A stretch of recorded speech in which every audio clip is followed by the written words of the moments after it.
आज का एपिसोड बहुत खास एपिसोड है क्योंकि आज मैं बात करूंगा रहस्यों की, आज बात करूंगा एस्ट्रोलॉजी की, आज बात करूंगा जीवन के उन पहलुओं की जो आपके आसपास घटित हो रहे होते हैं, जो आपके आसपास चीजें चल रही होती है, लेकिन उनका आपके जीवन पे बहुत गहरा प्रभाव पड़ सकता है, गहरा असर पड़ सकता है।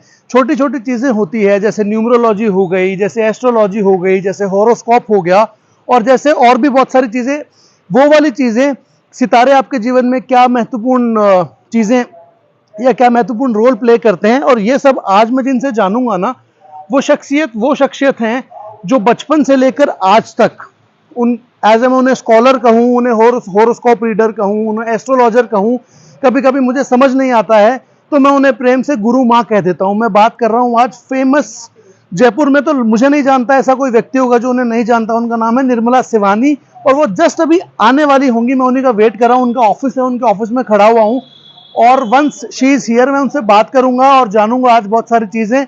मैम आ गई है, गुरु माँ प्रणाम, और बहुत बहुत चरण स्पर्श आपको। कैसे हैं आप?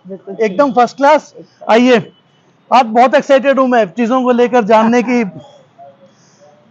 ये रामबाग कब शिफ्ट हुए आप? पहले आप ऑफ कहीं और थे ना? MI रोड थी, MI रोड पे थे। अच्छा। नटराज रेस्टोरेंट वाली बिल्डिंग रतन भवन कहलाती वहाँ। अच्छा। और फिर यहाँ शिफ्ट हुए भी अभी सोचिए 13 साल तो हो गए। 13 साल हो गए और 20 साल आप वहाँ पे थे। आइए प्लीज। 33 साल पुराना ये गुरु माँ का ऑफिस है, ऑफिशियल करियर 33 बरस पुराना। और मेरा ये सब्जेक्ट से नाता सोचो 43 साल, 43 ईयर्स, 44 हो गए। 13 की थी मैं तब से। मुझे लगता है लोग कॉलेज खत्म कर लेते हैं 4-5 साल में, बट जीवन की पढ़ाइयाँ शायद कभी खत्म हो नहीं पाती हैं। कॉलेज खत्म होने के बाद शुरू होती हैं एक्चुअली जब थोड़े मैच्योर होते हैं और होते हैं। तो आज आप लोग एक्साइटेड होंगे, मैंने बताया थी आपको बहुत कुछ, और आज मैम के साथ बैठ के, गुरु माँ के साथ बैठ के वो सारी बातें करेंगे, उन सारे रहस्यों को जानेंगे जो आपको पता लगेंगे। इन दोनों की क्या हमेशा आपके टेबल पे रहते हैं, कुछ बताओ ना मेरे को।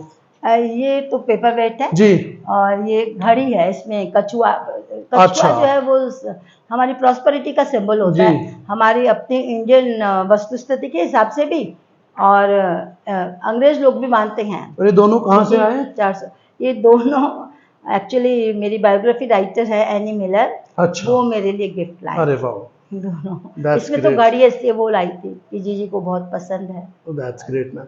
रेडी है गुरु माँ इंटरव्यू शुरू करने के लिए? करें शुरू? लगाइए जी। नमस्कार।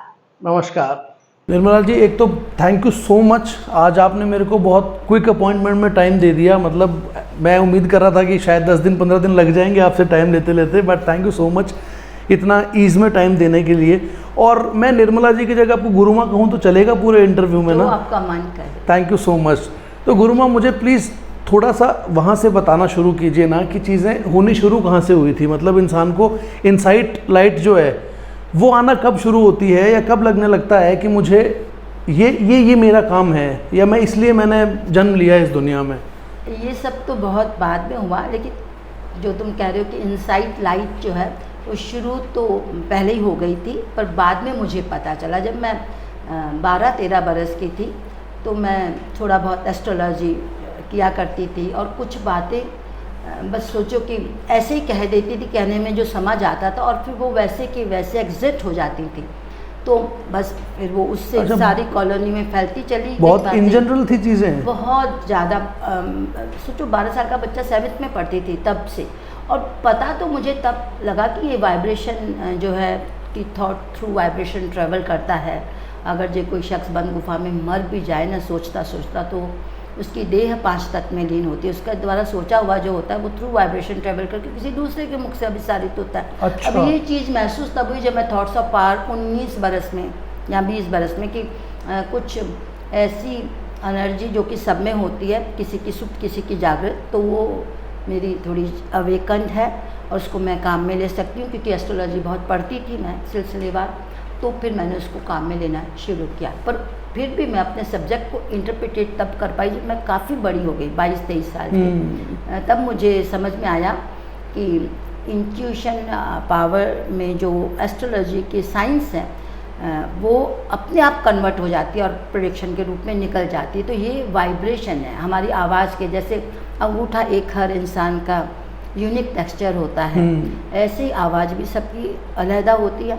तो उसकी जो आवृत्ति है, जो उसका घुमाव है वो नहीं बदलता, टोन पफ बदल सकता है, लेकिन जो उसकी बीट है, जैसे सांस चलती है वैसे आवृत्ति होती है आवाज़ की, वो नहीं बदलती। और वो हम इस्तेमाल करके हमारे आसपास की घटनाओं को या हमारे जीवन में घटने वाली घटनाओं को प्रिडिक्ट कर सकते हैं। अरे वाह। तो ये कोई इंसिडेंट बताइए ना बचपन में जब लोगों ने कह दिया होगा ये क्या है, ये तो देखो ऐसे एक दफ़ा ना झुंड में लड़कियां हम बैठे थे, तो हमारी एक फ्रेंड थी, उनको हमने कह दिया कि तुम जो है भाग जाओगे, और मेरे कहने के 3 दिन बाद ही वो चली गई घर से। लिटरली भाग गई? भाग गई। और भागी भी, तमाशा तब हुआ जब वो भागी मेरा सैंडल पहन के। उन दिनों देखो बहुत कम पैसे होते थे हम पे, तो मैंने वो पैसे इकट्ठे कर करके चंदा अपने अंकल लोग से मैंने वो अपनी हिल ली थी 65 रुपीज़ की। अब वो जब शाम में रोज़ मैं स्कूल से आती थी तो मैंने देखा वो नहीं है, वो तो मेरे लिए तो हीरे जैसा था, कोई नहीं। मैं कहा माँ मेरा सैंडल खा के उर्मी तुम्हारा, वो ले गई, उनकी चप्पल टूट गई थी। तो जब मैं उसके घर में गई तो इतना कोहराम मचा हुआ था, इतना कोहराम मचा हुआ था उस घर में। तुमने कहा था इसलिए भग गई, ये हो गया वो हो गया। तो फिर हमने कभी, हमारे पास तो कोई भाई भी नहीं सुंदर, और मैं तो लड़की हूँ तो मैं थोड़ी भगा सकती हूँ। वो फिर आई 1 दिन 2 दिन बाद, और घर में क्योंकि उसके मम्मी डैडी शिकायत लेके आए कि 2-3 दिन पहले आपकी बेटी हमको कह रही थी कि ये लड़की चला जाएगा। तो हमारे पिताजी ने तो ऐसे सटाक 2-4 मारे कि अभी तक तुम घर में बकवास मारती थी और अब तुम बाहर भी शुरू कर दिया। घर में जैसे डैडी पूछते, खुद ही पूछते थे हम आप प्रमोशन कब होगा, हम कहते थे नहीं होगा। तो वैसे ही उनको फ्रस्ट्रेशन होता था और वो 15 दिन तक नहीं है। और अच्छा। कमाल बात देखिए कि स्कूल में भी फिर थोड़ा इन्वेस्टिगेशन के लिए पूछताछ करने के लिए हमारे प्रिंसिपल से वहाँ के थाना का कोई लोग आए थे, तो हमारी मैम उनके सामने तो हमको डांटी, और फिर जब वो चले गए तो मुझे कहती हैं अच्छा तुम एक बात बताओ निर्मला, तुम्हें कैसे पता था एग्जैक्टली? अच्छा मेरे बारे में बताओ, सब भूल के बच्चे होते हैं तो हमने उनको भी फिर जो बता दिया, बड़ी इम्प्रेस हो गई। तो धीरे जब वो लड़की लौट आई, उसने कोर्ट में बयान दिया कि बेबी ने कुछ नहीं किया, उसने तो कहा था, और मैं तो अपनी, मेरी माँ ने कॉम्प्लेक्स दिया हुआ इसलिए मैं चले गया था। तो उसके बाद बस सोचिए कॉलोनी में हम तो स्टार बन गए, सारे जने बुलाते पूछते, और मेरे जो समझ में आता था पाम मुझे, मैंने सेंट थॉमस पढ़ा था, मैंने कीरो पढ़ा था, मैंने J.G. बेनहम भी पढ़ा था, और तो और MM गफ्फार की इल्मुल काफ जो है वो भी मैं पढ़ ही रही थी उन दिनों। तो ऐसा नहीं कि नॉलेज नहीं थी, मुझे नॉलेज थी, लेकिन आप अपने पाम की लकीरों से कभी भी ये चीज़ प्रेडिक्ट नहीं कर सकते कि वो चले जाएगा, आज भी नहीं। पता नहीं वो कैसे फ्लूक आया और मैंने बोल दिया और वो हो गया। exactly. तो और फिर मैंने उस पर मैंने काम नहीं किया उस पर, क्योंकि इतनी अकल थी नहीं, पर मैं जब तक इसके साथ साथ जो मेरे मन में आता था कह देती थी। जैसे आप पाम से, हॉरोस्कोप से ये प्रेडिक्ट कर सकते हैं कि फ़ला उम्र में फ़ला लड़की की शादी होगी, लेकिन उसका दूल्हा कौन होगा थोड़ी रिकॉग्नाइज कर सकते नहीं कर सकते। लेकिन हम अपने माँ के कज़न का हमने कहा कि इससे उनकी शादी होगी, वो कहती मैं किसी से भी शादी कर लूँ, इससे नहीं करूँगी, मैं इस आदमी से शादी नहीं करूँगी। और उस चक्कर में उनकी शादी मैंने प्रेडिक्ट की थी कि 28 में होगी, हुई 32 में। अच्छा। लेकिन आदमी नहीं बदला, दूल्हा नहीं बदला। तो आप सोचिए कि कितना, मुझे लग रहा है आपने आधे लोगों को तो नाराज ही किया है बचपन में, नहीं बट हाँ डैडी है ना? को ज़्यादा मेरे बेचारे पिताजी का प्रमोशन हुआ 5 साल बाद। अब मैं कहती कि डैडी नहीं, देखिए जो नेगेटिव प्रेडिक्शन होता है ना वो सही भी हो आपका, लेकिन लोगों को अच्छा नहीं लगता, तो वो तो क्रॉस चला गया उसकी करेक्ट। वो ये नहीं देखते कि कितना ऑथेंटिक और करेक्ट प्रेडिक्शन था। किसी चोर को आप चोर कहेंगे तो वो तो खफा ही होगा ना, खफा होगा बिल्कुल, पर प्रेडिक्शन तो सच है ना। तो इस चक्कर में जो नेगेटिव प्रेडिक्शन है वो, अच्छा बोलती भी बहुत स्ट्रेट थी, तो नाराज़ भी बहुतों को, क्या बहुत सारे लोग को राजी भी किया, दोनों चीज़ें थी। बट वो अपनी क्या बोलते हैं उसको कि वो स्ट्रेट फॉरवर्डनेस ही काम आई है ना जिंदगी भर की, जो है उम्र भर वो चीज़ें होती है। मैं ऐसी कमर्शियल नहीं हुई जैसे दूसरा लोग होते हैं। मैं इस पे भी आना चाह रहा था, सब्जेक्टिविटी पे ही काम किया है। बिल्कुल। अच्छा, इस सब्जेक्टिविटी मैम एक मेरे को ज़रूर ये बात बताओ आप, हाँ, एस्ट्रोलॉजी या कोई भी आप पाम रीडिंग या वॉइस वाइब्रेशंस कुछ भी आप ले लीजिए, हाउ इम्पोर्टेंट इज़ इंडिया जैसे देश में जब हम रहते हैं, तो यहाँ पे ये है कि किसी को सिद्धि प्राप्त हो गई अगर, तो फिर वो पढ़ना बंद कर देते हैं कि हम तो सिद्धि प्राप्त हैं। तो हाउ इम्पोर्टेंट इज स्टडिंग ये सब का पूरा नॉलेज, और मैथमेटिक्स है, साइंस है, कैसे चीज़ें होती हैं? देखो, सिद्धि तो बहुत अलग चीज़ है ना, बहुत फर्क चीज़ है, पर ज्ञान के अर्थ होते हैं सीधे सच्चे, कि उसको आप कर्म में रंगे अपने जीवन को अपलिफ्टमेंट देंगे ना, चाहे कोई भी विधा हो, चाहे कोई भी विधा, ज्ञान, विषय वस्तु, कला, जो भी है, उसके सीधे सच्चे अर्थ ये हैं कि आप उसका इस्तेमाल करेंगे। तो उस इस्तेमाल करने के दो तरीके होते हैं। पहला डायग्नोस्टिक पार्ट है ना, जो कि आप पढ़े हैं, लिखे हैं, बुने हैं, गुने, जो नॉर्म्स होते हैं उसके हिसाब से चलेंगे। और दूसरा थेरेपी वर्ड, जो कि आपकी उसकी पीड़ा को हरेगा। चाहे डॉक्टर हो, चाहे इंजीनियर हो, चाहे वकील हो, सबसे पहले डायग्नोस करता है ना आपके केस को, और उसके बाद उस पे जो आपका तकलीफ है उसको हरने की कोशिश करता है। तो जो चाहे वो एस्ट्रोलॉजी हो, एस्ट्रोलॉजी में ही आते हैं सारे विधा, चाहे वो पाम है, चाहे न्यूमरोलॉजी है, चाहे पोस्चर रीडिंग है, चाहे फेस रीडिंग है, वाइब्रेशन जरूर यूनिक है, ये प्रभु कृपा है हम पे। तो पढ़ाई तो बहुत ज़रूरी है, क्योंकि ज्ञान को सिद्ध करने के लिए आपको विद्वान जनों के आगे लॉजिक देना होगा, तार्किक तो होना पड़ेगा, तर्क से सिद्ध हो, है ना, दर्शन जो स्वयं सिद्ध हो। और जो स्पिरिचुअल पावर है, जो प्रभु ने कृपा की है, वो तो ज़रूर देखिए विद्या में तो काम आती है। डॉक्टर भी अगर इंजेक्शन देता है तो नूर जो है उस प्रभु ने भरा होता है, पर बेसिक तो पढ़ा होता है। ऐसे लिए इस विधा का भी है ना। और फिर देश काल परिस्थिति के सापेक्ष होता है कोई भी सब्जेक्ट, तो उसमें रिसर्च और पढ़ाई जारी रहनी चाहिए, क्योंकि 5000 बरस पुरानी जो हमारी इंडियन एस्ट्रोलॉजी है, जो कि वेदांत का छठा अंग है, कहते थे ना कि ज्योतिष वो नेत्र है जिससे हम सारे जीवन की घटनाओं को देखते हैं। तो उस संदर्भ में अब सब्जेक्ट बदल गया ना, तो थोड़ा हमको उसके परिप्रेक्ष्य में अध्ययन करना पड़ता है। जैसे पहले समय में, एग्जाम्पल देती छोटा, उससे क्लियरिफाई चीज़ हो जाएगी, कि पहले समय में जिसका गुरु अच्छा होता था उसका जीवन बहुत सुखी होता था, क्योंकि कुटुंब बड़ा होना सुख का कारण होता था, है ना। अपने घर में रहना, खेत खलिहानों का होना बहुत शुभ होता था। तो जिसका जुपिटर अच्छा, वो अच्छा। अब कुटुंब छोटा हो गया, है ना, विदेश यात्रा लग्जरी हो गई। तो अब शनि जिसका अच्छा, ये शनि युग है, जिसके पास इंडस्ट्री है, गाड़ियाँ हैं, लोहा ज़्यादा है, वो धनी है।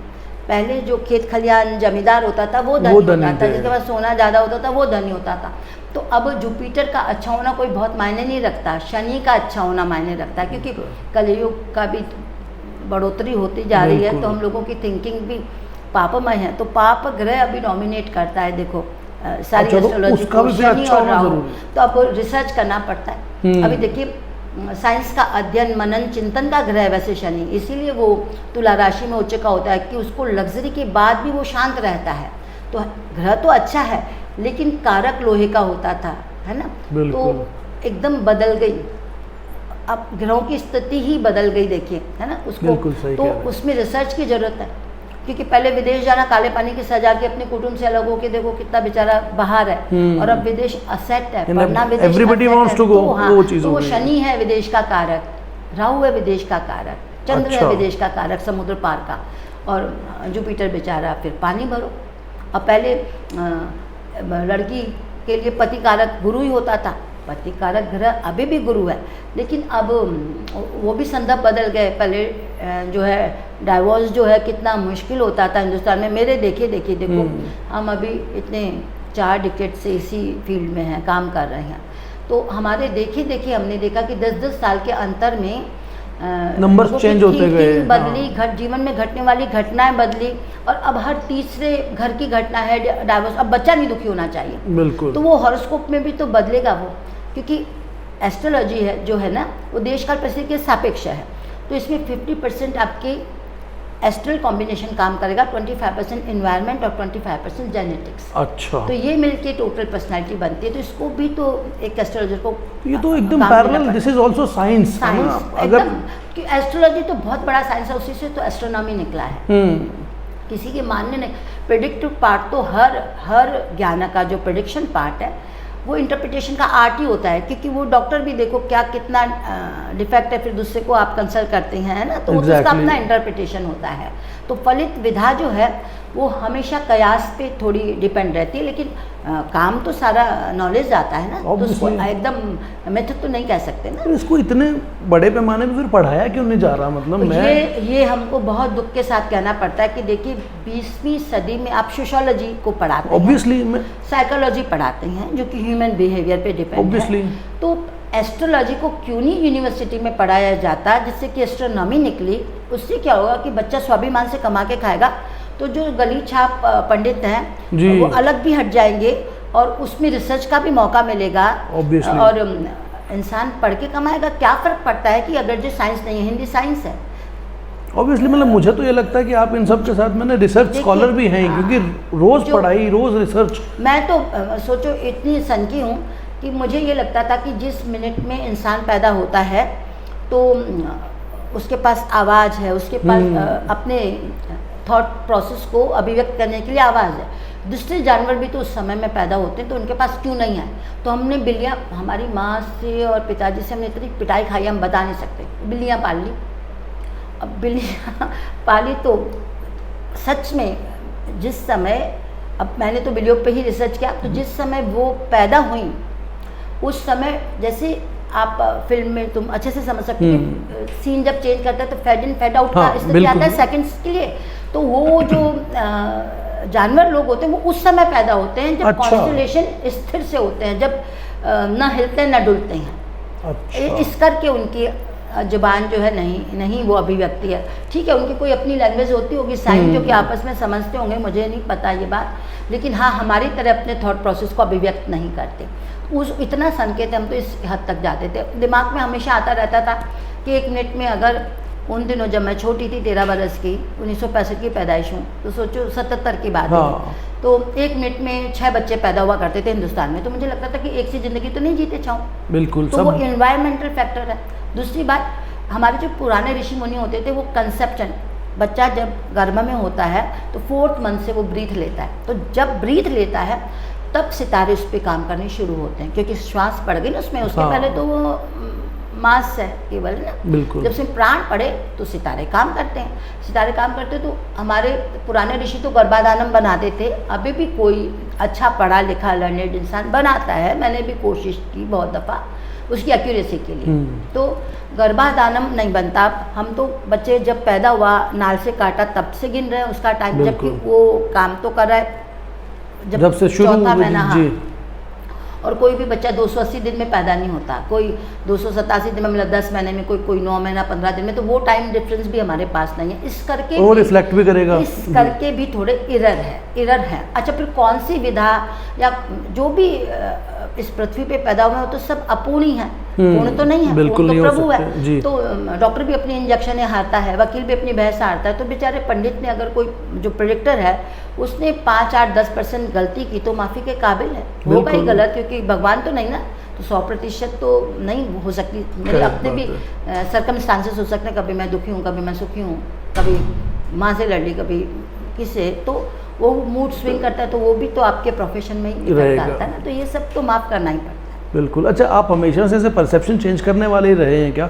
मतलब मैं इसलिए पूछ रहा हूँ, मैं आज आपसे बात कर रहा हूँ, कोई माला नहीं पहनते आप, बहुत ज़्यादा है ना उस टाइप की वेशभूषा में नहीं आते हैं, मॉडर्न बात करते हैं। अच्छा, एक बात और बताता हूँ आपको इम्पोर्टेंट, आप अपनी कोई भी समस्या लेके आओ, वो आपको प्रैक्टिकल चीज़ों में बताते हैं, जबकि लोग उस पर लड़ते हैं। जैसे उस दिन मेरी आपसे आग्ने कौन वाली बात हो रही थी और हो रही थी, तो ये परसेप्शंस बदलने में हिम्मत जो आती है वो कहाँ से आती है? क्योंकि इतनी बड़ी पीछे कम्युनिटी जिसको आप चैलेंज भी कर देते हो। हमेशा मैं तो शुरू से देखो बहुत रिबेलियस रही हूँ, और पर लॉजिक होता है उसके पीछे। हाँ। तो जब मुझे दूसरों से नहीं मतलब, मेरे पास लकीली हमेशा जहीन क्लाइंट आया है, ब्यूरोक्रेट आए या यूनिवर्सिटी के बच्चे आए, तो मैं उनको या तो समझ लो या समझा दो। तो मैं अपनी बात को समझा देती हूँ, तो फिर वो कन्विंस भी हो जाते हैं। जैसे मैंने, सबसे बड़ी बात होती है कि कोई भी ज्ञान जो होता है वो देश काल परिस्थिति के सापेक्ष होता है। अब 5000 बरस पुरानी वास्तु विधा समसामयिक संदर्भ में कैसे बताओ कारगर हो सकती है? नहीं हो सकती ना, क्योंकि लॉजिक देखो सबसे पहले कि वास्तु का मतलब वस्तु स्थिति। हाँ। और वस्तु स्थिति क्या? जो विद्यमान है। क्या विद्यमान है? 5 तत्व और 1 एनर्जी जी। तो उसका कॉम्बिनेशन, यही इसी 5 तत्व और 1 एनर्जी से आप बने, इसी 5 तत्व और उस एनर्जी से कायनात की हर शय बनी, बिल्कुल, है ना। तो आपकी एनर्जी से पहली बात तो वस्तु स्थिति जो है अकॉर्डिंग टू एस्ट्रल कॉम्बिनेशन काम करती है कि आपकी एनर्जी से जो वस्तु स्थिति जिस स्थान पे आप बैठे हैं या रह रहे हैं या जिसको आप इस्तेमाल कर रहे हैं वो कितनी मैच करती है। तो अब जैसे 4 तरीके के हमारे जॉडिक होते हैं ना, एरी, अर्थी, फायरी और जो है वाटरी। तो ये जो 4 तत्व हैं हमारे, और 5वां खुला आकाश है, आकाश सबके लिए खुला है। तो अब आप किस कंपोनेंट के बने, मान लो आपका जो चंद्रमा की राशि है, इंडियन हिसाब से ही चलेंगे ना हम, तो हम हिंदुस्तानी तो चंद्रमा जो है आपका जल राशि में है, मीन में है या कर्क में है या वृश्चिक में है, तो आपका वाटरी साइन होगा। इसका मतलब आपके शरीर के अंदर जो व्याधि रहेगी वो जल तत्व की इम्बैलेंसनेस से रहेगी, मतलब कोल्ड कफ आपको बहुत होगा, है ना, कंजेशन बहुत रहेगा। तो आपको नॉर्थ ईस्ट एंट्रेंस सूट नहीं करेगी। अगर आप उस घर के मालिक हैं और नॉर्थ एंट्रेंस वाले घर में रहते तो वहाँ ठंड बहुत रहती है। अब ठंड रहती है तो फिर आप भी ठंड तत्व के इंसान हैं, तो आपको आग्नेय कोण सूट करेगा, आपको साउथ ईस्ट सूट करेगा, बिल्कुल, क्योंकि आपको सेक चाहिए। जैसा गुड़गांव में आपके साथ होता है, हाँ है ना। मेरा घर नॉर्थ ईस्ट और मैं नॉर्थ ईस्ट आई हूँ और मुझे इतनी ठंड लगती है वहाँ। मेरे बाकी सारे घर साउथ ईस्ट हैं, और आप देखिए बिल्कुल ठीक है, बिल्कुल। और सबसे बड़ी बात ये कि वस्तु स्थिति कोई पूरे कर्म तो आपके बदलती नहीं, 15% प्लस माइनस होती है। अच्छा, कोई ये नहीं है कि आप जब बहुत सुंदर वास्तु में रहे और आपका वक्त जो है बिल्कुल बुरा है तो आप जो है सारी जंग जीतेंगे, हारेंगे। वो तो कर्म के हिसाब से आपके उसको बनी, ठीक है, 15% कम होगा उसकी सीवियरिटी। या आप मान लीजिए अच्छे वक्त से गुजर रहे हैं और अच्छे उसमें रह रहे हैं तो 15% ज़्यादा मिल जाएगा। मैं तो ये भी सोचता हूँ मैडम, आप एटलीस्ट कह रहे हो ना, बाकी मतलब जो एस्ट्रोलॉजी में है या हॉरोस्कोप्स में वो तो कहते हैं हम किस्मत चेंज कर देंगे, मतलब ज्ञान चलाने की बात करते हैं, जो कि मिथ्या है। देखिए किसी भी ज्ञान का सच्चा अर्थ तो ये होता है कि आप अवेयरनेस पैदा करें। तो मैं तो खुद ये देखिए, पुराने समय में क्या होता था कि आपका एक प्लॉट होता था, उसमें घर बनता था, हाँ, 1 मंजिला या 2 मंजिला, और चौक होता था बीच में, चारों और कमरे होते थे, बाथरूम आपके बिल्कुल बाहर होते थे, सीपेज आती ही नहीं थी, आप एकदम शुद्ध जीते थे। रोशनदान इतने होते थे कि वायु, अर्थ, पृथ्वी तत्व और आकाश तत्व 3 तो वैसे ही बैलेंस हो गए। जल होता था तहीं घर बनाएंगे ना हम, और अग्नि को तो हमारी शुद्धा का तृप्त करती है, पेट की अग्नि को तृप्त करती है वो अग्नि जो कि हमको जल रहा। तो सब जने इतना बैलेंस जीते थे, सादा जीते थे, लेकिन वस्तु स्थिति अपने आप बैलेंस थी। चारों ओर पेड़ होते थे, आंगन में जरूर पेड़ होता था, तो पृथ्वी तत्व के आप दर्शन करते हैं, आप उसको इस्तेमाल करते हैं, तो आपको कोई तकलीफ नहीं होती थी इतनी। और अब जो है आप हर बेडरूम में बाथरूम बनाते हैं, आपको कहीं ना कहीं टेढ़ा मेढ़ा होगा। अच्छा, अगर आप ऐसा कर रहे हैं और 40 माले की बिल्डिंग बना रहे हैं तो रिसर्च होनी चाहिए ना वस्तु स्थिति पे, डेफिनेटली होनी चाहिए। आप देखिए गुड़गांव मेरा पूरा शीशों पे, कोई इंफ्रास्ट्रक्चर नहीं है।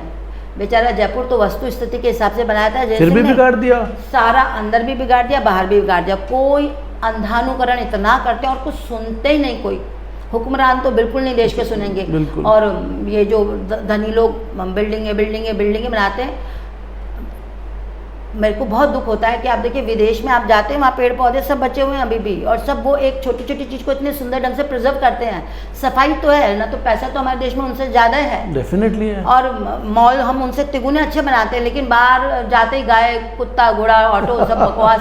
तो सारी वास्तु स्थिति वही तो है, वो बिगाड़ दी। समझने को तैयार नहीं कोई। अगर हम किसी को समझाएं तो बहुत कम लोग समझते हैं कि आपका जीवन में घटने वाली घटनाओं को वस्तु स्थिति 360 डिग्री थोड़ी बदल देगी, आपके अपने कर्म भी तो आएंगे। बिल्कुल आएंगे। बट मैम बहुत कमाल की, मुझे लगता है लोग इतने फैसिनेट होते हैं ना इन चीज़ों को लेकर। पर मुझे ये बताओ, हमारी डे टू डे लाइफ में ये किस तरीके से अफेक्ट कर रही हैं चीज़ें, और क्यों लोगों को समझना चाहिए कि इनका ध्यान रखना बहुत इंपॉर्टेंट है। मतलब फेलियर, सक्सेस, मैं क्योंकि सफल कहानी के इंटरव्यूज़ लेता हूँ तो वो सफलता के पीछे इन तत्वों का भी तो कहीं ना कहीं भागीदारी होगी ना, क्योंकि आपके ऊपर सितारे जो 9 ग्रह हैं और 27 नक्षत्र जी, वो पल पल आप पे जो है असर डालते हैं ना। देखिए ऐसे कहा जाता है कि ग्रह फलाफल के नियामक नहीं अपितु सूचक हैं। तो आपके जीवन में जो घटने वाली घटनाएं हैं उसको नियमित नहीं किया ग्रहों ने, नियमित तो आपके कर्मों ने किया जी, पर वो इंडिकेटर है, वो सूचना बन के आए, और उस सूचना को पढ़ने वाले हम अपूर्ण विद्यार्थी हैं ना। तो हम में इधर हो सकते हैं, घटनाओं में नहीं। वो जब तो घटेंगी, वो तो घटेंगी। और जो जैसे आपके लिखा, जिस समय आप पैदा हुए, जिस नक्षत्र और जिस ग्रह चाल में आप पैदा हुए उसके अकॉर्डिंग आपकी वो मूव ऑन होगा पत्री। उसको आप प्रार्थनाओं से थोड़ा मॉडिफाई कर सकते हैं, परिवर्तित नहीं कर सकते। जीवन में घटने वाली घटनाओं को आप संवर्धित कर सकते हैं पर परिवर्तित नहीं कर सकते। अच्छा। संवर्धित कैसे कि एक्सीडेंट लिखा है, जिस दिन लिखा है, जब लिखा है होगा। तो रीढ़ की हड्डी के 3 टुकड़े होने थे, उसको कंट्रोल कर सकते हैं आप, खरोचे 3 लगा सकते हैं। होता है मान लो एक्सीडेंट, आप जाते हैं ना डॉक्टर के पास इलाज कराने को, ऐसे ही इलाज का शास्त्र इससे जुड़ा है। तो थेरेपी वर्ल्ड जो है उसमें आप स्टोन थेरेपी ले लीजिए, दान दक्षिणा ले लीजिए, यज्ञ ले लीजिए, जो भी आप उस उपाय जानते हैं उसके उपाय करके उसको हम उसकी सीवियरिटी को कम कर सकते हैं, उसको मोड़ सकते हैं, है ना।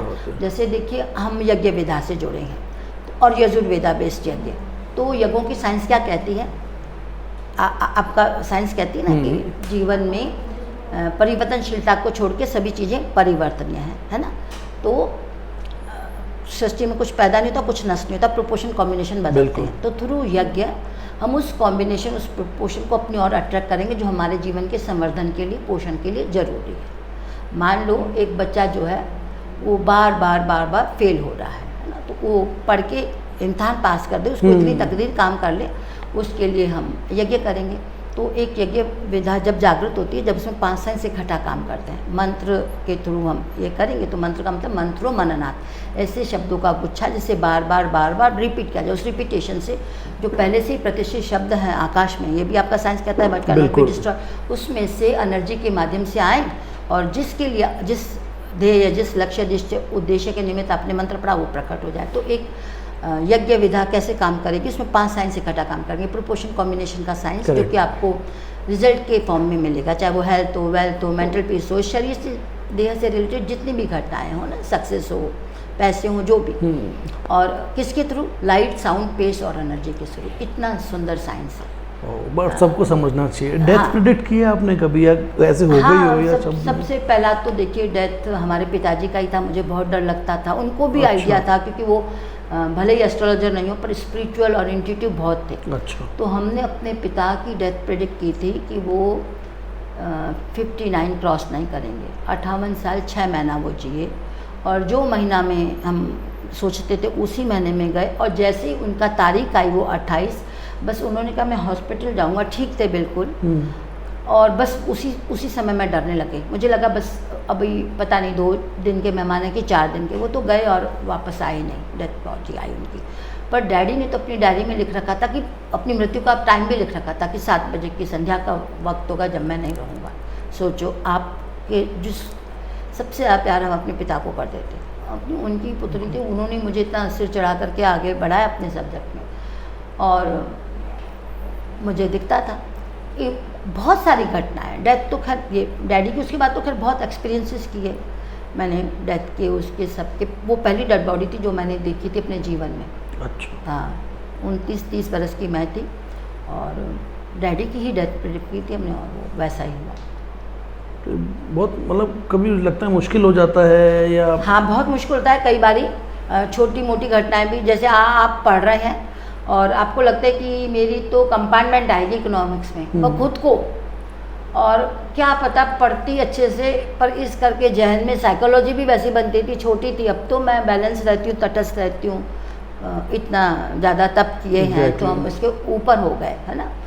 लेकिन जब छोटे थे तब तो फिर वो, अब जैसे हमको लगे हमारी बहन की शादी खराब होनी है तो होती थी, तो घटनाएं तो घटेंगी, सुनने को भी मिलता था समाज से। ये बोलते होंगे जब तुम्हें पता है तो इनका इलाज तो, बताओ। हाँ, इलाज भी करते थे लेकिन कई बार नहीं होता। मैंने कहा ना मॉडिफाई कर सकते हैं, लेकिन मैं अपने मुझे कोई तकलीफ नहीं है क्योंकि मैंने कभी भगवान बनने की कोशिश नहीं की। मैं हमेशा इंसान रही। तो मेरे क्लाइंट को पता है मैं अंदर बाहर एक सी हूँ, मैं भगवान नहीं हूँ। तो मैं उसको कह के चलती थी। तो मैंने अपने सिर पे बोझ नहीं लिया अपनी घटनाओं का। मैं इंसान हूँ, मैं भोगूंगी सब अपनी घटनाएं, कर्म। मैं कोई किताब नहीं फाड़ने वाली क्योंकि विद्या तो अपने आप में पूर्णतः शाश्वत है। विद्यार्थी अपूर्ण है, तो मैं अपूर्ण हूँ, मेरे में इरर है, मेरी विद्या में नहीं है। विद्या किसी में भी, किसी भी ज्ञान विद्या कला में नहीं इरर होते। जो उसका इस्तेमाल करने वाला है वो इंसान है, उसमें इरर होते। तो मैंने वो बोझ नहीं लिया। तो मैं फेस फाइट करूँ, मेरे को लगता था मेरा ब्याह नहीं होगा। हाँ। और जिससे मेरी सगाई हुई थी मैंने कहा था कि नहीं होगा, ये मेरा दूल्हा नहीं है। ये कहा था हमने अपने पिता से और सबको।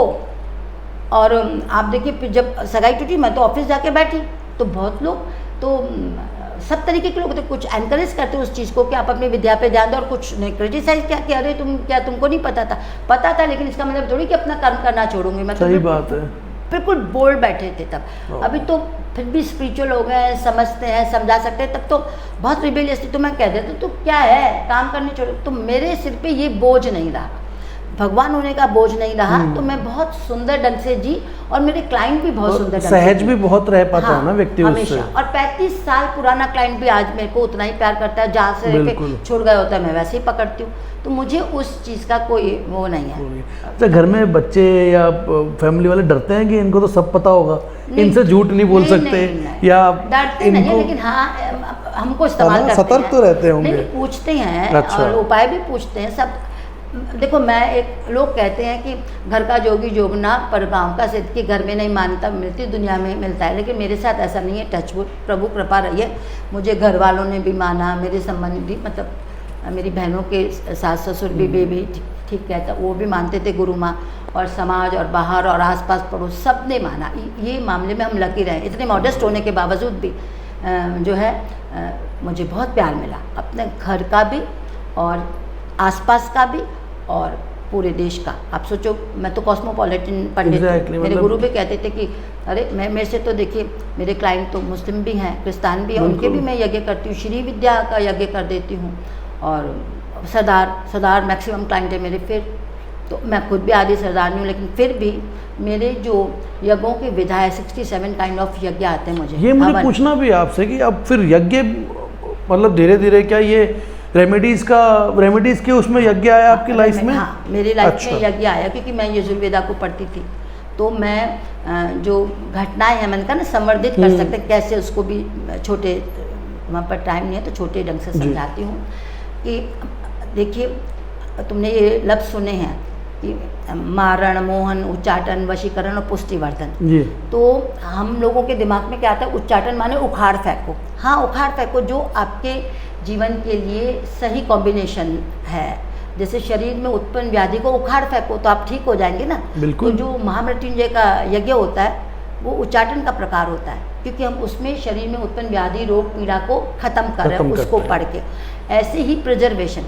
अभी सच बात यह है, यूनिवर्सल ट्रुथ ये है, दर्शन ये कि कोई भी चीज़ शाश्वत नहीं है, प्रिजर्व नहीं कर सकते लॉन्ग लास्टिंग, लेकिन एक टाइम पीरियड के लिए आप प्रिजर्व कर सकते हैं। जैसे किसी बच्चे की शादी हुई, 23 साल की थी, उसके 2 बच्चे हो गए, अब उसकी पत्री में डिवोर्स लिखा है। मैं डिवोर्स को ख़त्म नहीं कर सकती, लेकिन 17 साल बाद वो सेपरेट होगी अपने पति से, तो उसके बच्चे बढ़ जाएंगे। बढ़ गए, और फिर हो सकता है डाइवोर्स जैसी घटना घटे भी ना, लेकिन सेपरेशन की घटना घट जाओ तो घट जाओ। तो उस चीज़ को इस तरीके से प्रिजर्व किया। घटना तो परिवर्तित नहीं की, चेंज नहीं किया, हम समयावधि बढ़ा सकते हैं और चीज़ें मैनेज कर सकते हैं। जैसे कोई किसी इंसान को 20 साल बाद अमीर होना लिखा है, बहुत अमीर होना लिखा है, तब उसके पास 100 रुपये आने लिखे, और अभी बेचारा वो 1-2 रुपये के लिए परेशान हो रहा है। तो उसी की तकदीर को थोड़ा हिस्सा निकाल के अभी दे दूं तो सस्टेन तो कर जाए ढंग से। बिल्कुल। तो ये जो कॉम्बिनेशन इधर उधर, सोचो हम टोपी इधर उधर ही करते रहते हैं सितारों की थ्रू यज्ञ, ये हुआ। मतलब इसको कितनी ऑनेस्टी से आप बहुत ईमानदारी से चीज़ें बताते हो ना, मेरे को बहुत बहुत अच्छा लगता है। अच्छा मैम, बीइंग एस्ट्रोलॉजर सब लोग मानते होंगे कि अपनी तो आपको पता ही होगा। हाँ, पता होता है लगभग सब। तो उससे कभी डर लगता है या उससे मोटिवेशन मिलता है? नहीं, देखो इंसान जब नेगेटिव घटना होती है बहुत डरती हूँ, मैं भी बहुत डरती हूँ कि तू 7 साल मेरे को दर्द ही दर्द दिया। मैं प्रोफेशन में तो बहुत कामयाब गई, लेकिन रिलेशनशिप में इधर उधर पूरी ज़िंदगी, मेरा पिता चला गया, ज़िंदगी भर खंडित रही। मतलब वो 7 साल बहुत पेन देखा। तो इंसान हूँ, लड़की हूँ, दुख होता है। भले वो सगाई भी हमारी हुई, 10 महीना रही, टूटी तो दुख होगा, लड़की हूँ भाई। बड़े होते हैं तो स्पिरिचुअल होते हैं, तो अब फिर भी हम न्यूट्रल हो गए हैं, दृष्टा हो गए हैं, तब बढ़ गया, तब कर लिया, पर फिर भी इंसान है, फिर भी अपूर्ण है। फिर भी यही डर लगता है कि मेरे क्लाइंट की ही कोई चीज़ जो कोई प्रेस्टीज है, उसकी ज़रूरत की चीज़ है और ना हो, बड़ा दुख होता है।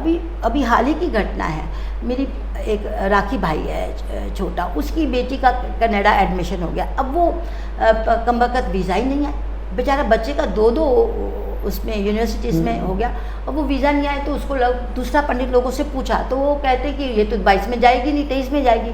तो मुझे ये नहीं तकलीफ कि मेरा प्रेडिक्शन गलत चला जाएगा, चला जाए क्या है, मेरे तो जाएंगे 5, 8, 10, पर मुझे ये तकलीफ कि उस बच्ची का साल ना खराब हो जाए। तो वो पूछते तो मैं कहती मुझे तो देखो ऐसे लगता है अजय अनुभा कि नहीं जाना है तुमको, वहीं सेटल होना। लड़का चला गया, लड़के को मैंने कहा था 2022 में तुम सेट हो जाओगे वहाँ। अब वो बेटी जो है वो बेचारी अकेली, उसकी वजह से माँ मेरे घर पे मेरी अपनी फैमिली जी, पर वो गए देखो अल्टीमेटली 2 दिन मतलब सोचो चली गई, उसको 27 को था, 27 को वहाँ पहुँच गए। अब वो हो गया जो मैंने प्रेडिक्शन दिया था, लेकिन मुझे प्रेडिक्शन के गलत होने का डर नहीं था। देखो उनका डर था। मुझे बस ये तकलीफें होती हैं कि दुख पाएंगे, तो जो जेन्युइन जो रीजनेबल चीज़ है, प्रभु हम प्रार्थना करते हैं, प्रार्थना में मेरा बहुत यकीन है। मुझे लगता है कि भगवान ने ही तो सब ग्रह बनाए, तो चाहे तो वो पलट सकता है। प्रार्थना में बहुत ताकत होती है, मुझे लगता है हर हाल में वो सुनी जाती है। अगर जल्दी कबूल हो गई तो आपने प्रार्थना की और कबूल हो गई, आप लकी हैं। कई बारी प्रभु कहते हैं कि वेट करो, देर से दूंगा, और कई बारी नहीं देता है वो, लेकिन वो रूप बदल के जरूर सुनी जाती है, मेरा ये मानना है। लक फैक्टर तो काम करता है ना दुनिया में बहुत, लक फैक्टर तो बहुत काम करता है, प्रार्थनाएं भी बहुत काम करती हैं और कर्म भी काम करता है। तीनों के कॉम्बिनेशन होते तभी एक पर्सनालिटी या जीवन बनता है। और एक और पॉइंट छूट गया मैं, मेडिटेशन वाला, वो मतलब कैसे इम्पैक्ट कर रहा है, मेडिटेशन क्यों इम्पोर्टेंट है, या इन सब चीज़ों से पैरेलल मेडिटेशन का क्या? देखिए मेडिटेशन तो अपने आप में ध्यान विधा है, और हमारे पतंजलि की जो योग सूत्र थे, यम नियम प्रत्याहार प्राणायाम आसन धारणा ध्यान समाधि, तो धारणा जो है वो सबसे पहले आप धारते हैं, चाहे आप फिजिकल आसन करें तो भी कि मैं अब ये आसन करूँगा, उष्ट्रासन करूँगा, या जो भी भुजंगासन करूँगा, वो धारणा है। और ध्यान से आप उसको कंट्रोल करते हैं अपने जीवन में घटने वाली घटनाओं को, चाहे वो डांसर हो, चाहे एक्टर हो, चाहे कोई भी। तो जब हम कर्म करते हैं तो उसके लिए ध्यान बहुत ज़रूरी है, और ध्यान सबके अंतस बसता है, क्योंकि ध्यान है क्या, वो रोशनी, वो प्रकाश, वो ऊर्जा जो समस्त कायनात में यत्र तत्र सर्वत्र बिखरी हुई है, वो ही आपके अंतस में आधान चक्र पे बिखरी हुई। तो कभी जान करके या बिना जाने, जब भी आप अच्छी चीज़ों के लिए फोकस होते हैं तो वो लाइट ऊपर को उठ जाती है। जब वो आधान चक्र की रोशनी ऊपर उठ गई तो वो नेवल चक्र पे छनती है, स्वादिष्टान पे, और जब वो स्वादिष्टान पे छनती है तो फिर वो शक्ति पे ऊपर जाएगी। प्रकाश का गुण धर्म होता है, वो पीछे नहीं जाएगी, तो वो आपके शक्ति चक्र पे जाएगी टू क्योर फिजिकली तुमको, फिर वही अनाहत चक्र पे जाएगी इमोशनली आपको दुरुस्त करने के लिए। जितने भी क्लटर हैं या नलीफाई होंगे, और जो पॉजिटिविटी आपकी विल पावर वो एनहांस होगी, या गिविंगनेस, जनरसिटी, जो भी अच्छी आदतें हैं। फिर यही रोशनी जब विशुद्ध चक्र पे जाएगी तो यहाँ ऊर्जा शब्द में निहित होती है। तो आप पहचानते हैं विवेक से अपनी चीज़ों को कि हम क्यों तो इस दुनिया में प्रतिष्ठित हुए, क्यों उस आलोक में विस्तृत होंगे, क्योंकि वहीं से चिटक के आए। फिर यही रोशनी जब आज्ञा चक्र पे जाती है तो आप इस वर्ल्डली एम्बिशन को, जो आप स्वप्न देखते हैं कि मैं जो हूँ सबसे बड़ा टीवी का वो प्रोड्यूसर बनूँ बड़ा, तो उस के लिए आपकी एम्बिशन काम करती है, फिर आप उस पर फोकस हो जाते हैं। तो आज्ञा चक्र आपको वर्ल्डली प्रतिष्ठित करता है। और फिर यही जब ब्रह्मरंध्र सहस्त्र आधार मतलब असंख्य असंख्य रोशनी बिंदुओं का केंद्र, तो वो रोशनी जो आधान चक्र चली यहाँ टकराएगी और पूरे शरीर में प्रवाहित होगी, वो एक ध्यान यात्रा कहलाती है। देखिए गुरु नानक, मीरा बाई या रैदास या कबीर ने ध्यान नहीं किया, लेकिन वो ध्यान अवस्था पे नहीं गए, ऐसा नहीं कह सकते ना अपन, क्योंकि वो जब काम करते थे तो वो इतना फोकस होते थे अपनी भक्ति में कि वो रोशनी अपने आप सातों चक्र पे चल के आ जाती थी और उनका ध्यान हो जाता था। तो मेडिटेशन तो हमारे अंतस में चलने वाली एक नेचुरल प्रक्रिया है, उसको हम प्रैक्टिस करके अपनी पर्सनालिटी को ऑरा दे सकते हैं और एकदम ऊंचे स्तर पे पहुंचा सकते हैं। क्योंकि अगर कहूँ कि प्रभु को इंटरप्रिटेट करो तो तुम वही कहोगे ना कि वो रोशनी जी जो यत्र तत्र सर्वत्र व्याप्त है, वही रोशनी हमारे अंतर से, हम उसका कतरा है एक। बिल्कुल। तो उसी रोशनी के विस्तार को हम मेडिटेशन कहते हैं, और मेडिटेशन एक स्वतः क्रिया है। कमाल है मैडम। अच्छा, एक लास्ट चीज़ मुझे और बता दीजिए, आप बैलेंस की बात करूँगा, मतलब यू हैव देश के टॉप नॉच क्लाइंट्स के साथ आप रहते हैं, ब्यूरोक्रेट से लेकर के, और प्लस आपके दरवाजे हर इंसान के लिए खुले हैं ना। फर्स्ट मैंने देखा है हमेशा first come first serve basis पे आप लोग करते हैं। ये बैलेंस बनाना कैसे, बैलेंस कैसे बनाते हो, लाइफ को बैलेंस कैसे करते हो? देखो और लोगों से फ़र्क भी हम इसीलिए हैं कि मेरे लिए फर्स्ट कम फर्स्ट सर्व है क्लाइंट मेरा, सबके लिए एक सी फीस है ना। मैं देखो अपनी विद्या नहीं बेचती, विद्या कोई भी नहीं बेचता, नूर कोई भी नहीं बेचता, प्रभु देता है ना। लता मंदिरी जो है वो गाती थी, जो नूर तो प्रभु ने दिया था, लेकिन अपने टाइम और एनर्जी का पैसा तो लेंगे, इसलिए लेंगे कि चलते रहें दुनिया के कारोबार। पर ऐसा तो नहीं होना चाहिए कि एक से फ़र्क लो। मैं किसी से फ़र्क नहीं ली तो बैलेंस हो गई, मेरे लिए सब बराबर है। मैं कोई एक फ़ोटो देखो तो मेरे ऑफिस में कहीं नहीं दिखेगा। मैं कोई सेलिब्रिटी के साथ, कुछ सेलिब्रिटी क्या होता है, सेलिब्रिटी मेरे मतलब नज़र में, मेरे जीवन में एक ही सेलिब्रिटी, वो है प्रभु, किसी रूप में हो। बाकी हम सब जो हैं एक देनहार, हम सब लेनहार। तो मैं तो कोई ना सेलिब्रिटी एस्ट्रोलॉजर, ना मैं खुद को सेलिब्रिटी मानूं, ना किसी और को मानने दूं। तो मेरे लिए तो प्रभु सेलिब्रिटी और बाकी सब बराबर के। तो मेरा ही हिस्सा, मेरा ही एक्सपेंशन जो मेरे पास आया, मेरी फैमिली है तभी आया ना। तो ये इसीलिए बैलेंस रह पाती हूँ। और मेरे पास वो है नहीं कि एक जने ने 5 रुपए देने, एक ने 50 देने। मेरे को तो सबने एक ही देना है जो देना है। तो निश्चित है सबके लिए एक दूसरे को चाके फैला लो, इसलिए कि मेरे को अपने घर चलाने होते हैं। अगर कोई ये कहता है कि हम आपकी बिजली पानी के बिल हम भर देंगे और मैडम हम रुपया नहीं देंगे, तो वो लेना भी बंद कर दूंगी मैं तो। हाँ, बस मैं तो अपने आराम से, अपने क्या है जरूरत नहीं है। बिल्कुल। तो हमारे लिए तो बार्टर सिस्टम कर दो, ज़्यादा अच्छा है। आपका रूटीन कैसे रहता है मैम जनरली, मतलब सुबह से शाम तक? मेरा कोई रूटीन इसलिए नहीं है क्योंकि मुझे देश भर में हवन करने जाना पड़ता है ना, महीना में। तो और मेरे को 2 घर संभालने पड़ते हैं, 2 ऑफिस, गुड़गांव इधर। तो पर मैं अब कभी जल्दी निकलना है सुबह 6 बजे यात्रा के लिए, तो फिर मैं उठूँगी 4 बजे, है ना। पर मेरा नियम है एक कि चाहे मैं उठूँ, चाहे मैं मोटर में ही, मैं अपनी, क्योंकि श्री विद्या में मुझे प्रभु ने कृपा की हुई है, तो वो ज़रूर मैं अपना पूरा करती हूँ जो करना होता है मुझे। और कभी मान लो ट्रैवल कर रही हूँ तो फिर जहाँ पहुँच जाऊँ तब करती हूँ। तो उसके लिए मैं अपना 2 घंटा निकालती हूँ और रात को सोते समय मेडिटेशन करती हूँ। और बाकी तो मेडिटेटिव स्टेज पे ही मैं प्रेडिक्शन देती हूँ।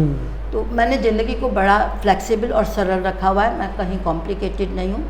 जैसे सब इंसान मस्ती मारते हैं, मैं भी मारती हूँ, जो खाने का मन करता है, पीने का। पर कुछ तप के नियम है। जैसे 43 साल तक मैंने साल में 40 दिन मौन रखा, 2 गुप्त 2 खुले नवरात्र, न बोलती, न खाती, न कुछ करती। सिर्फ मेरे पिताजी को डर लगता था कि प्यासी न मर जाए, तो मैं पानी पीती थी और 1 दफ़ा लस्सी। 43 साल तक मैंने मौन रखा, जब तक मेरी माँ जिंदा थी। 2015 के बाद मैं मौन नहीं रखी हूँ, बाकी हमेशा मौन रहे हैं हम नवरात्रों में। तो तप किया हमने, तप किया। और मुझे मेरी जीजी कहती थी कि यंग एज में ही तप होता है भाई साहब, आप बहुत खुशकिस्मत हैं जो कर पा रही। तो मुझे लगता था नहीं, आप जैसे बड़े होंगे तो ज़्यादा इंटू होंगे इसमें, क्योंकि मटेरियलिस्टिकनेस सट जाएगी, मैच्योरिटी और ज़्यादा आती है। पर मुझे लगता है कि नहीं, शरीर का ठीक होना बहुत ज़रूरी है। और यंग एज होती है कि अगर आप तप करें तो ज़्यादा ही बेटर है। जो जैन मुनि लोग करती हैं, छोटे छोटे अपने जीवन को लगा देते हैं, वो सच में बहुत सुंदर अनुभूति है। तो तपना बहुत ज़रूरी है ना, सिर्फ हाँ, विल पावर स्ट्रॉन्ग के लिए तो तप ही जरूरी है। आपका शरीर का भी शोधन होता है उससे, विचारों का भी, मनस्थिति का भी, इमोशंस का भी। आप और सच में आप अपने विस्तार के करीब होते हैं। अगर आप मतलब यूँ नहीं हो तो कहोगे कि मैं रात को 12 बजे सोता हूँ, मैं 8 बजे तक मौन ही हूँ, मैं ऐसे नहीं। जब एक भले बहुत मत करो, तुम कभी संकल्प लेके देखो कि आज मैं 11 से 12 नहीं बोलूँगा, मोबाइल भी ऑफ रहेगा, सब कुछ, और बस कुछ भी नहीं। बहुत वेग थॉट प्रोसेस होगा, लेकिन एक स्थिति आएगी जब रेगुलर करोगे या कंटिन्यूटी में, तो एक स्थिति आएगी कि निर्मल होते चले जाओगे और वो वेगनेस बंद हो जाएगी। ये बहुत सुंदर बात है। तो ठहराव के लिए ज़रूरी है, बहुत ज़रूरी है, क्योंकि आप मौन रहते हैं तो आपकी जुबान चुप रहती है, लेकिन थॉट प्रोसेस 1000 गुना ज़्यादा तीव्र हो जाता है। लेकिन उसका फिर शुद्धिकरण है, वो प्रैक्टिस से होता है। यही भी एक मेडिटेशन की एक स्टेज है। अच्छा, कि आपका शोधन होना शुरू हो जाता है। और क्योंकि देह एक इंस्ट्रूमेंट है, तो देह का शोधन तो होगा ही, तभी मन स्थिति का होगा। बिल्कुल बिल्कुल। क्योंकि प्राण निकले तो फिर तो क्या है, देह वैसे ही है। तो जब तक प्राण है शरीर में, तो इसका भी तो देखो, हम कहते हैं कि देह एक मंदिर है और इसमें प्रभु बैठते हैं, तो प्रभु तो सब जगह पे बिठाते हैं ना, मंदिर की तरह। तो उसको जितना नीट और क्लीन करेंगे उतना आपका सुंदर मंदिर होगा काया का। कमाल है मैम, कमाल है। काश मेरे पास और 5-6 घंटे होते ना, तो मैं एक सब्जेक्ट पे बहुत सारी बातें कर पाता। बट कोई बात नहीं, ऑडियंस के लिए पार्ट 2 जल्दी आ जाएगा, पार्ट 3 जल्दी आ जाएगा। Next time. बस लास्ट क्वेश्चन एक बता दीजिए, सफल कहानी का भविष्य कैसा है? सुंदर, बहुत जगमग, और मुझे लगता है कि मेहनत भी कर रहे हो, लेकिन थोड़ा सा और मेहनत की भी जरूरत है। और मुझे 2023 का मुड़ के नहीं देखेगी सफल कहानी, क्योंकि है ही सफल, नाम ही उसका सफल है, तो वाइब्रेशन भी तो वही गूंजेगा। Thank you so much ma'am, बहुत बहुत शुभकामनाएं। आज ऑडियंस आपने एक बात तो ज़रूर देख ली है कि जीवन में जो कुछ भी हो रहा है ना, उसके बहुत सारे कारक हैं।